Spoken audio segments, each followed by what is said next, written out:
Hello guys, welcome back to my channel. তো আগের এপিসোডের লাস্টে আমরা দেখেছিলাম যেখানে মিস ইনা অডিটরদের টিমে চলে আসে, আর এই অডিটরদের টিমে ছিল আমাদের হিরো।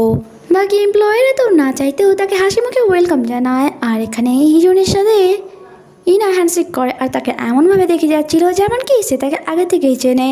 তারপর সেটাই হয় যেটার ভয় সমস্ত এমপ্লয়াররা পাচ্ছিল। এখানে এক টিম লিডার নিজের ওপিনিয়ন তার সামনে রাখে, বাট ইনা তো এত বছরে একদমই বদলায়নি, আর সেই টিম লিডারকে এত এত এত কথা শোনায় যে সে লজ্জায় অপমানের সেখান থেকে বাইরে চলে আসে। সমস্ত এমপ্লয় তো আগে থেকে হাওয়া টাইট হয়ে আছে। তারপর আবার ইনা এসে বলে, আমি সকলের সাথে এক এক করে মিটিং করতে চাই, তাই এক একজন করে আমার কেবিনে আসো। ব্যাস, এমপ্লয়ীদের হয়েই যায় আর কি। এরপর তারা এক এক করে ভেতরে যায়, আর যাওয়ার সময় তো মোটামুটি ঠিক থাকে, বাট বাইরে যখন আসে তারা নিজের পায়ে দাঁড়ার মতো অবস্থায় থাকে না। ইনা তাদেরকে এমনভাবে বকেছিল যখন কি এইসবে তো এই জনের উপর কোনো যেন এফেক্টই পড়ছিল না। সে অনেক বেশি কনফিডেন্ট দেখাচ্ছিল। ইভেন তো সে তার ফ্রেন্ডকে বলে যাচ্ছিল, আমি রিসেন্ট ম্যানেজার কাংকে ধরিয়েছি, তাই মনে হয় না যে আমাকে কোনো বকা দেবে, বরং আমার তো প্রমোশনই হয়ে যাবে। অ্যান্ড যখন তার বাড়ি আসে সে হ্যাপি হয়ে ভেতরে যায়, বাট ইনার এই লেকচার কখন 3 মিনিট থেকে 30 মিনিট হয়ে যায় সে ব্যাপারে কোনো খেয়ালই থাকে না। এই জনের কোনো আইডিয়া ছিল না মিস ইনা 3 মিনিটে তার 3 বছরের পরিশ্রমে জল ঢেলে দেবে।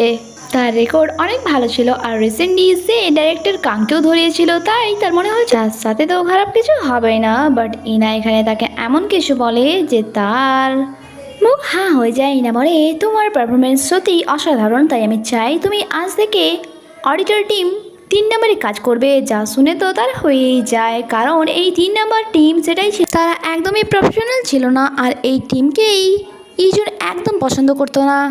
আর আজ ভাগ্যের পরিহাস, তাকে ওই টিমেই কাজ করতে হবে। সেভাবে আমি তো কোনো ভুল করিনি, তাহলে আমাকে এমন বড় শাস্তি কেন দেওয়া হচ্ছে? আর সে বাহানা লাগায়, বর্তমানে আমি এই কেস নিয়ে আমার টিম মেম্বারদের সাথে কাজ করছি, আপাতত আমাকে এটা শেষ করে নিতে দাও, তারপরে আমি ওই টিমে গিয়ে জয়েন করে নেব।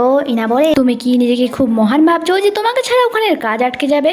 যদি তোমার এক হাত না থাকে তাহলে কি তুমি আর একটা হাত কেটে ফেলে দেবে? ঠিক তেমনই তোমাকে ছাড়াও তাদের কাজ চলে যাবে।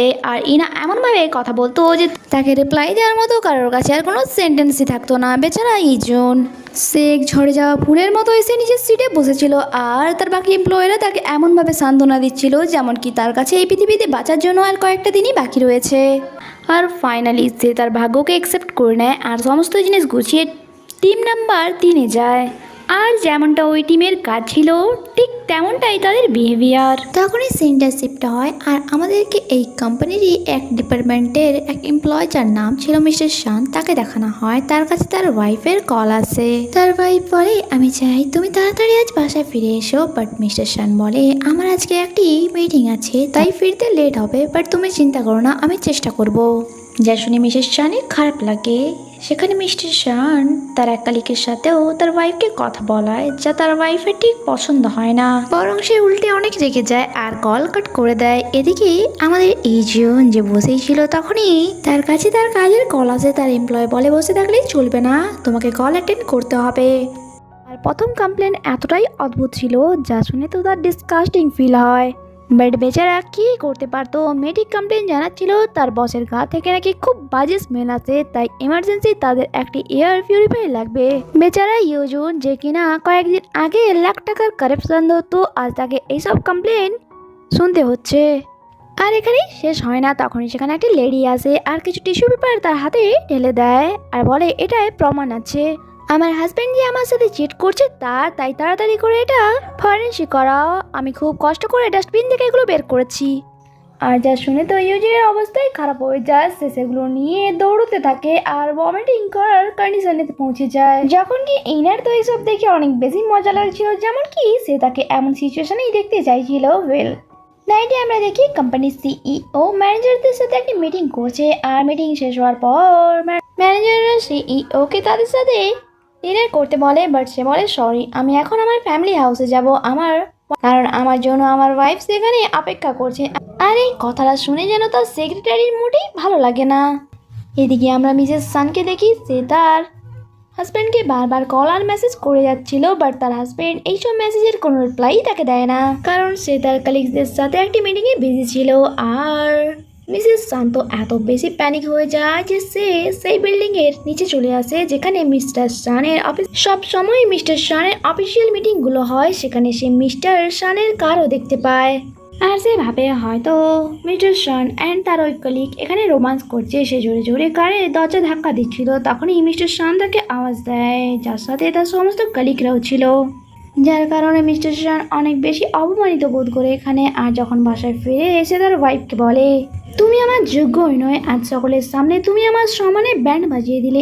এদিকে আমরা ইউজনকে দেখি যে ইউজন তার অফিস যাওয়া এত বেশি এনজয় করতো, সে আজ বাসায় ফিরে এক শুকিয়ে যাওয়া ফুলের মতো, যেমন কি তার কেউ মরে গিয়েছে। কি আর করার, বাস্তবটাকে মেনে নিয়ে সে সকালে রেডি হয়ে আবার অফিসে যায়, সেখানে তার জন্য কেউ ওয়েট করছিল, আর তা হচ্ছে মিসেস সান। যখন তার হাজব্যান্ড বাসায় ফিরে নাইটে, সে তার শার্টটি চেক করেছিল, যেখানে সে একটি লেডির চুলও পায়, আর সেটাই প্রমাণস্বরূপ এখানে নিয়ে এসেছিল, আর যা ইজনকে দিচ্ছিল, যেমন কি এটা খুব বড় একটি প্রমাণ তার হাজব্যান্ড যে তার সাথে চিট করছে সেটা ধরার।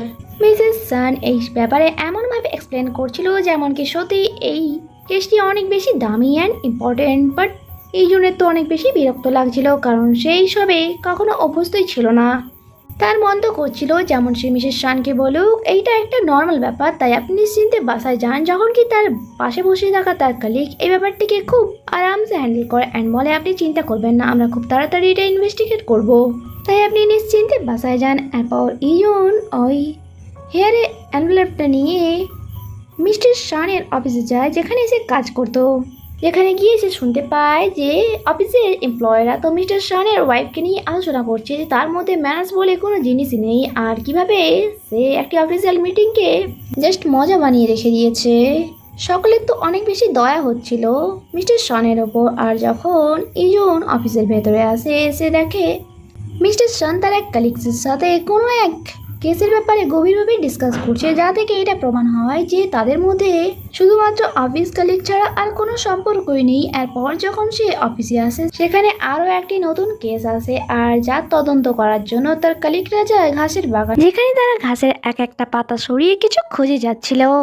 মিসেস শান বারবার কল আর মেসেজ করে যাচ্ছিল, আর যখন সে কল রিসিভ করে, মিসেস শান বলে, তুমি আমাকে ফিডব্যাক দিলে না। সে বিরক্ত হয়ে বলে, প্রবলেম আপনার হাজব্যান্ডের মধ্যে নয়, বরং আপনার, তাই আমার মনে হয় আপনার তাড়াতাড়ি করে কোনো ডক্টরকে দেখানো দরকার। আর সে রেগে কল কেটে দেয়। বাট এই সমস্ত ডেটা চেক করছিল ইনা, যেহেতু সে ম্যানেজার তাই এটা তার দায়িত্ব। আর ইনাও মিস্টার শানের রিপোর্টটি নোটিস করে, আর এখানে যখন সে মিস্টার শানকে দেখে, সে বুঝেই যায় তার আর তার কলিগসের মধ্যে কিছু একটা চলছে, কারণ ইনার নজর থেকে বাচ্চাটা এতটাও সহজ ছিল না। এরপর লিফটে ইনার দেখা হয় ইজনের সাথে, অ্যান্ড সে তাকে মিসেস শানের রিপোর্টের কথা জিজ্ঞাসা করলে সে বলে এটাতে কিছুই নেই, তাই আমি এই রিপোর্টটি ক্লোজ করে দিয়েছি। তখনই সেই ফ্লোরটা চলে আসে যা মিস্টার শানের অফিসের ফ্লোর ছিল, অ্যান্ড এখানে সমস্ত কলিগরা তো এলিগেটরে আসে, কারণ তাদের নাকি আজ একটি অফিসিয়াল ডিনার ছিল। বাট এখানে মিস্টার শান অ্যান্ড তার ওই কলিগ ছিল না, আর ইনা এখানে একটি চালাকির সাথে খেলা খেলে, আর এই ব্যাপারে জিজ্ঞাসা করলে সে জানতে পারে মিস্টার শান অ্যান্ড তার ওই কলিগ নাকি খুব ইম্পর্টেন্ট একটি প্রজেক্টে কাজ করছে, তাই সেই ব্যাপারেই ডিসকাস করার জন্য তারা আজ ডিনারটা অ্যাটেন্ড করছে না।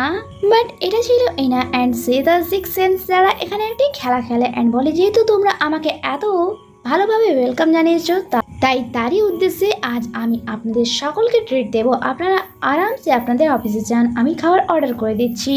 আর তার কথা মতো সমস্ত এমপ্লয় আবারও তার অফিসে ফিরে যায়, আর ইনা নিচে চলে আসে। আর আমরা দেখি এখানে মিস্টার শান তার ওই কলিগসের সাথে খুব ক্লোজলি কিছু করছিল, যা হয়তো আমাকে আর বলতে হবে না, এখানে সে হাতে নাতে ধরা খেয়ে গিয়েছে। তার মানে তার ওয়াইফ যে সন্দেহ করছিল তার সন্দেহ ভুল নয়।